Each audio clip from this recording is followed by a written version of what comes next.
Hey everyone, I'm here in my kitchen and today I'd like to show you how to save tomato seeds, and with that we're going to determine when tomatoes are ripe, which kinds of fruits to save seed from, how to save them, and we'll finish up with drying, packaging, and labeling.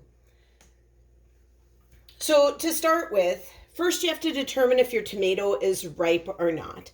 And some of these tomatoes can be a little challenging because this particular tomato, this one is ripe. It doesn't get red. And this one is, one of those black or purple tomatoes. It doesn't get that red that you might expect. And so here's a standard red cherry tomato. And so one of the easiest ways to tell if tomatoes are ready is by give. So an unripe tomato will be firm to the touch. And I know that you can't really see this, but when you feel it, then you'll know.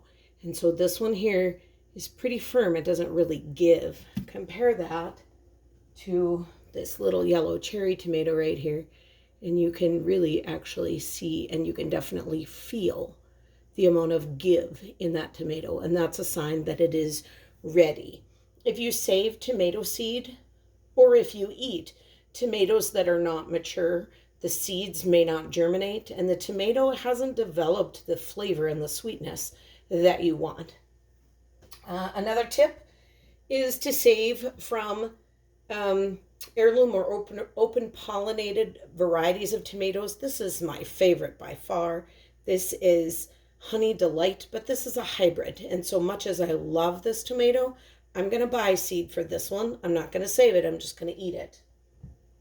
So when we are saving tomato seeds, the first thing you'll do is to take and get yourself maybe just a small jar and a label right away. And so I am going to be saving some of these Scalf's yellow I'll do those in a little minute. I'm going to be saving some black vernissage tomatoes. That's these kind of red and green striped ones. And I'm just going to label my jar, make sure that it's going to stick good and tight. And then there are many ways to do this, and there are many opinions on the best way and all that kind of stuff. And so I'm going to take 3 of these. This one right here isn't quite ready, and I can tell that by the amount of give and by the color of it. And so I'm just going to take that stem off. And what I do is I just slice them in half like this, just cut them right in half. Move my jar a little closer here. And I like to just take it and give it a squeeze like this. And look at all of those seeds. And your knife will kind of help to get some of that pulp out. There. And what I have here in my jar is tomato seeds with goo. And what I have here is kind of an empty shell of a tomato, and I'm gonna eat that.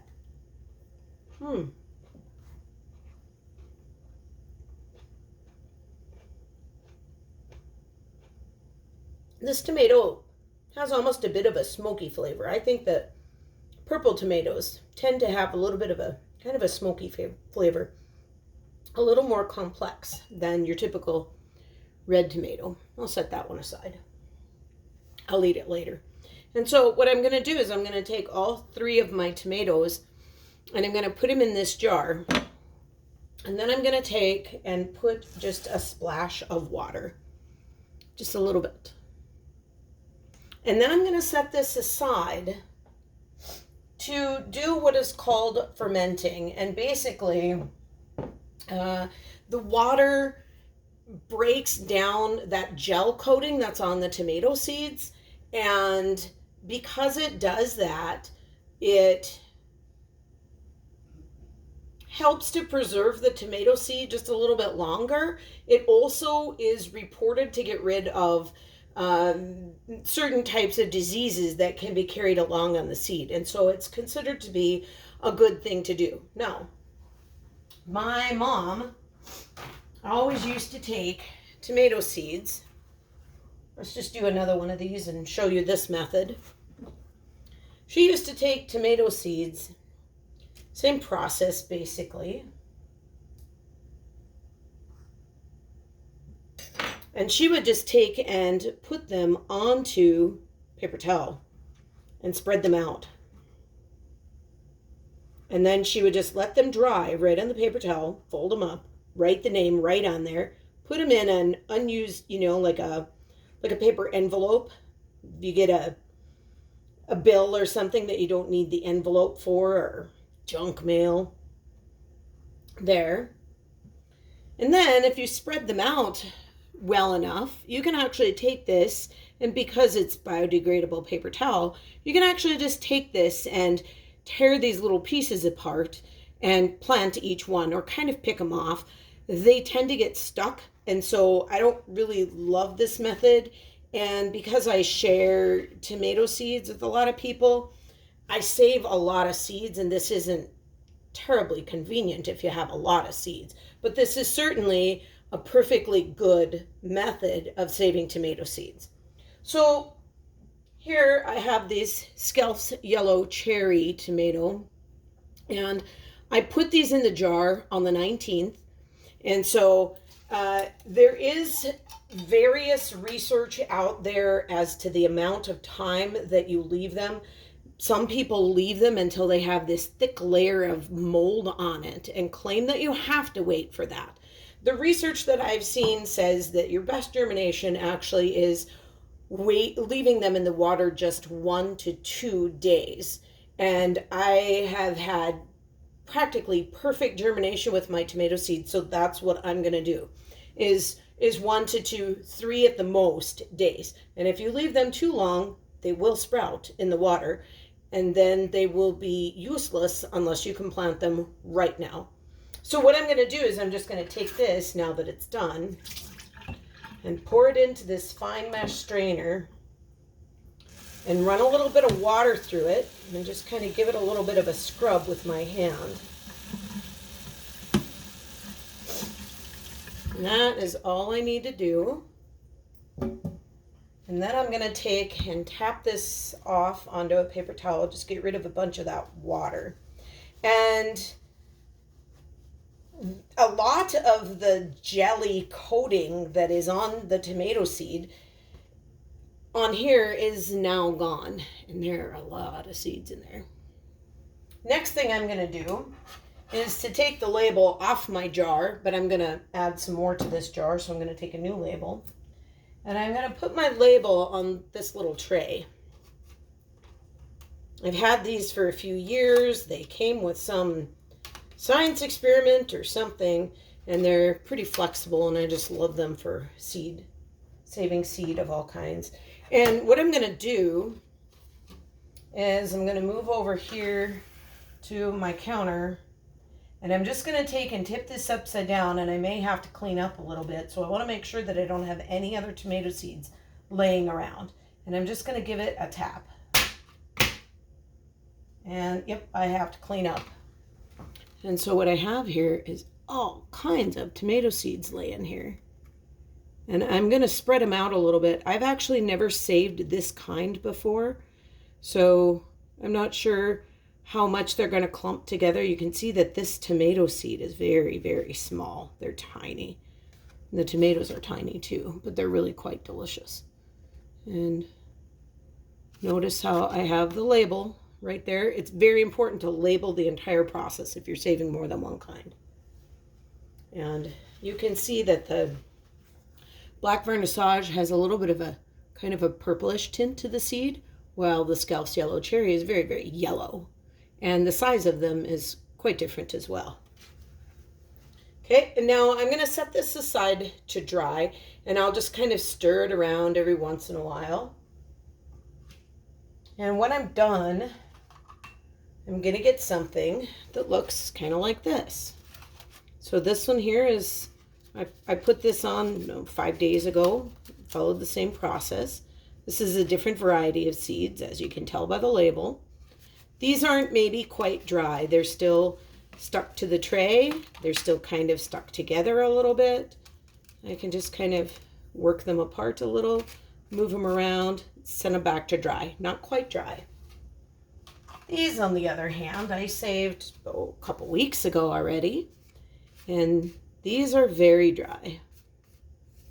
And so the last part of my process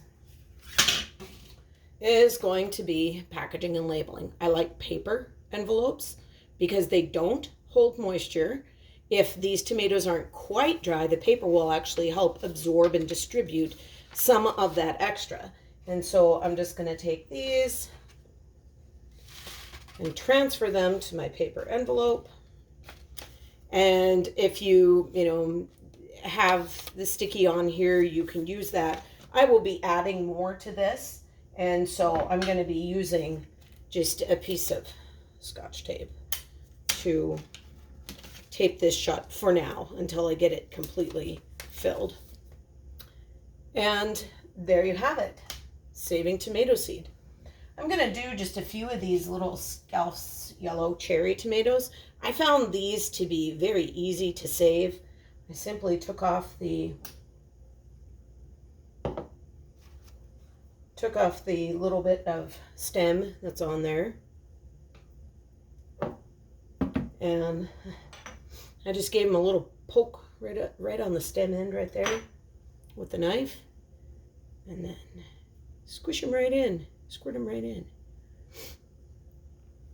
And there's one, and I probably did a dozen or more of these the other day. Doesn't take very long. 2.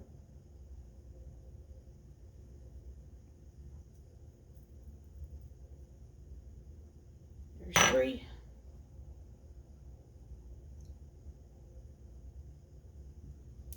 I'm going to do one more.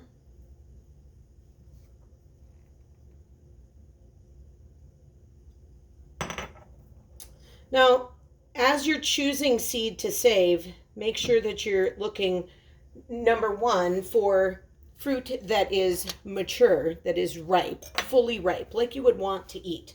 Number 2, make sure that you're saving from open pollinated types of seed. And also, make sure that you're looking for a fruit that is good quality fruit, doesn't have blemishes, doesn't have blossom end rot, doesn't have insect damage, those kinds of things. It's also, if you want yellow pear tomatoes that are large, like this one, as compared to yellow pear tomatoes that are little, like this one, your chances of getting large yellow pear tomatoes, it's no guarantee, but your chances are better if you use a larger yellow pear tomato. If you want Cherokee purple tomatoes that fill your hand, but you're using ones that are this big to save seed, you're kind of shooting yourself in the foot.